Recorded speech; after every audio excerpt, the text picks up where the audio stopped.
Democrats have been asking over and over again, can we have a public hearing? Can we share what we know with the American public? Finally, a public hearing. But even that hearing is constrained. I'd like to talk about the complete weakness of the legal rationale about the strikes on boats in international waters, but I can't because the administration has only shared it with members in a classified setting. I can't tell you why the domestic rationale is hollow and the international rationale is hollow.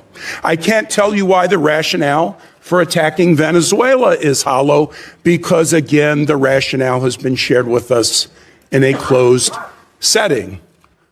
I can't share with you the grim details of the murder of shipwrecked survivors in open waters that we all know because we've seen the videos and we've questioned the U.S. military officials involved about legality because the administration will not release that publicly. They released the boat strike videos publicly, but they hid the second strike that killed struggling shipwrecked survivors, even from Congress, for nearly 3 months, but I can't really talk to you about it.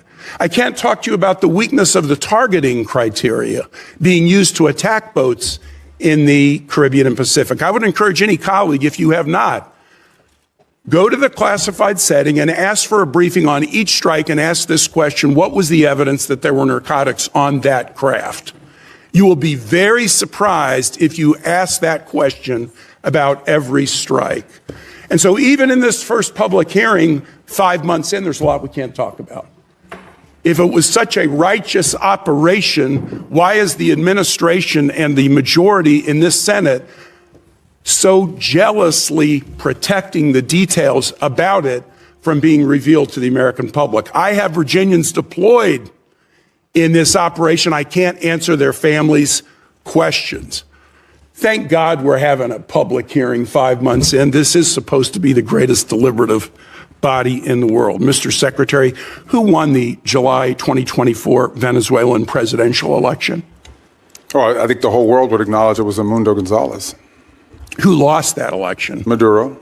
And his vice president, Delcy Rodriguez. Now, you have made the decision, the administration has made the decision in the aftermath of the attack that Delcy Rodriguez should be leading the country. Let me read something that President Trump said about her on January 14 about Delcy Rodriguez, who lost the election with Maduro. We just had a great conversation today, and she's a terrific person. I mean, she's somebody that we have worked with very well.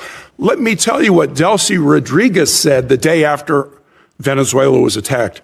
Governments around the world are simply shocked that the Bolivarian Republic of Venezuela is the victim and target of an attack of this nature, which undoubtedly has Zionist undertones.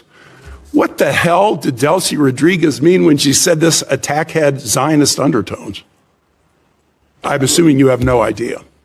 Oh, I have an idea what she meant. I mean, what's the question? What does she mean when she says this attack has Zionist undertones? Look, I'd have to answer, but let me understand in a broader context. No one here is telling you that this is what we want to see in the long term. Okay.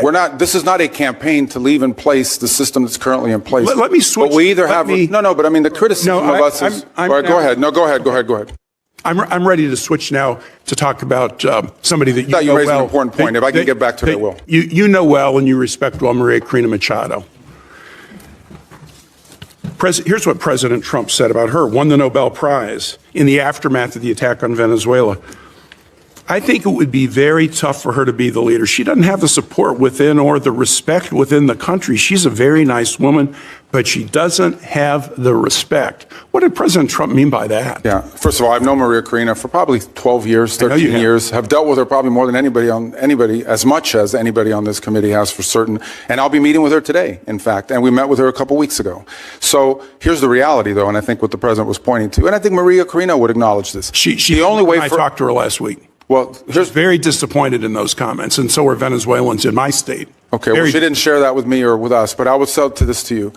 For the president is acknowledging is that today, as it stands, whether we like it or not, the elements of control in that country, the people with the guns, the people that control the guns and the institutions of government there, are in the hands of this regime. So we either, on the one hand, we're getting criticized. Some people are saying we don't want regime change. On the other hand, we're being criticized for not undertaking regime change. Mr. Secretary, what we're trying to trigger here is a process of stabilization, recovery, and transition to something where Maria Karina and others can be a part of. You have respect for her, don't you? Sure. Okay, great. My last question is this.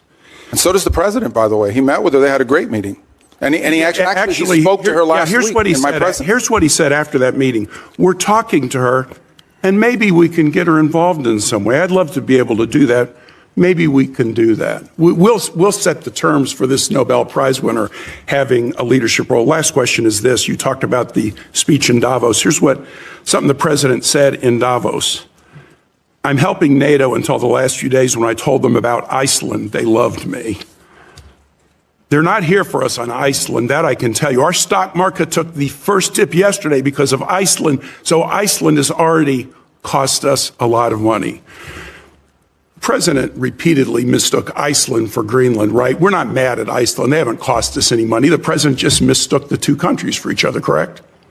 Yeah, he meant to say Greenland, but I think we're all familiar with presidents that have verbal stumbles. We've had presidents like that before. Some made a lot more than this one. Nice try. Thanks. All right. Thank you. I thought he did. Here's what the media won't tell you. Kaine came to that hearing with 5 months of built-up frustration, 200 people on secret designated combatants lists killed, U.S. troops injured, hundreds of millions of dollars spent, and a first public hearing that was still constrained by classified information he could not discuss openly.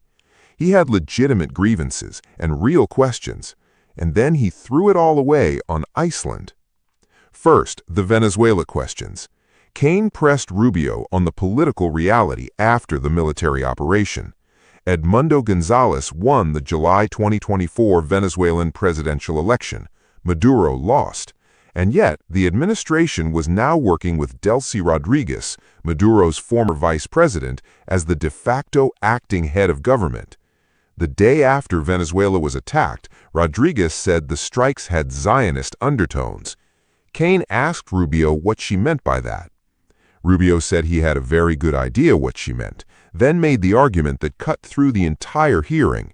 Today, whether anyone likes it or not, the people with the guns and the institutions of government in Venezuela are in the hands of the regime.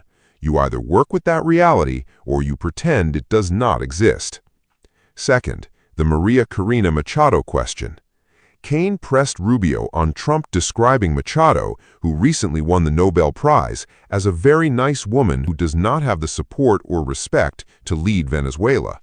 Kaine said Venezuelans in his state were very disappointed by those comments.